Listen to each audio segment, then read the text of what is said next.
اعوذ باللہ من الشیطان الرجیم بسم اللہ الرحمن الرحیم رب اشرح لی صدری ویسر لی امری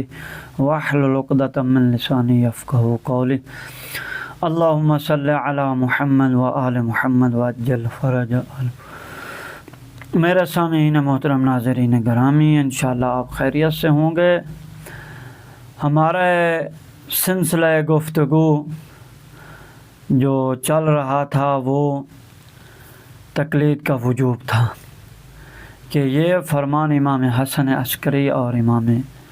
جعفر صادق علیہ السلام تفسیر برہان کے مطابق، تو ہم نے کچھ حصہ بیان کیا تھا، ایک پارٹ بیان کیا تھا، آج دوسرے کو بیان کر رہے ہیں کہ ہماری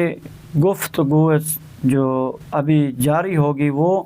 حضرت امام علیہ السلام فرماتے ہیں کہ ان سے مراد یہودیوں کی قوم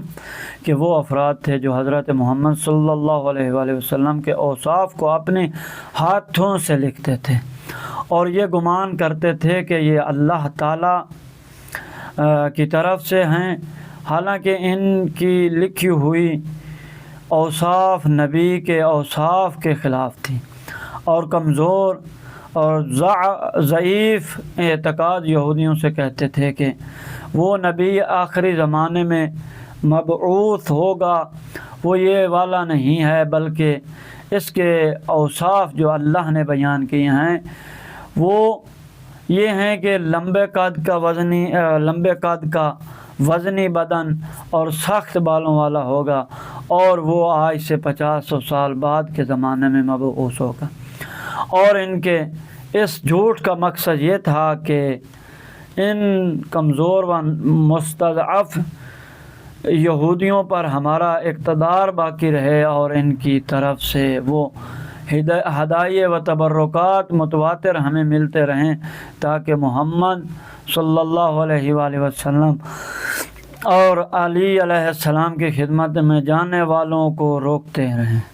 تو اللہ تعالیٰ نے فرمایا فویل للذین یکتبون الکتاب بایدیہم، پس ان کے لیے ویل ہے، افسوس ہے اس کی وجہ سے جو ان کے ہاتھوں نے لکھا ہے۔ یعنی یہ اوصاف محمد صلی اللہ علیہ وسلم کے لیے ہے کہ جو تحریف شدہ اور محمد صلی اللہ علیہ وسلم کے اوصاف کے مخالف ہیں اور علی علیہ السلام کے اوصاف کے بھی خلاف ہیں۔ ان کی اس حرکت کی وجہ سے ان کے لیے سخت عذاب، اور وہ عذاب جہنم کی سب سے بری جگہ ہوگا۔ ویل لہم، پھر ان کے لیے ویل ہے، یعنی شدید ترین عذاب ہے جو ہمارے والے عذاب سے زیادہ شدید ہوگا، اور یہ اس مال کی وجہ سے ہوگا جو انہوں نے اس تحریر کی وجہ سے کمایا ہے، کیونکہ ان کی وجہ سے عوام محمد صلی اللہ علیہ وسلم کی نبوت کا انکار پر ثابت ہے، اور امیر المومنین کی امامت پر انکار پر ثابت، اور علی ولی اللہ کی ولایت کا انکار پر ثابت ہے۔ دوسری حدیث جو علامہ عیاشی نے اپنی کتاب میں لکھا ہے محمد ابن مسلم سے، اور اس نے ابو بصیر سے حضرت امام جعفر صادق علیہ السلام نے فرمایا کہ عبداللہ ابن عمر والعاص عثمان کے پاس سے باہر آیا تو اس کی امیر المؤمنین علی علیہ السلام سے ملاقات ہوئی، تو پس اس نے آپ علیہ السلام سے عرض کیا، اے علی، ایک رات جو اس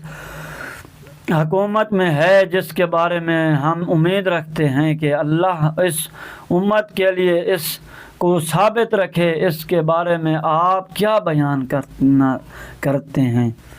تو آپ علیہ السلام نے فرمایا، میرے لیے مخفی نہیں ہے جو تم کہہ رہے ہو، تم نے تحریف کی ہے، مغایرات کی ہے اور تبدیلی ہے۔ 900 کلمات تھے جن میں سے 300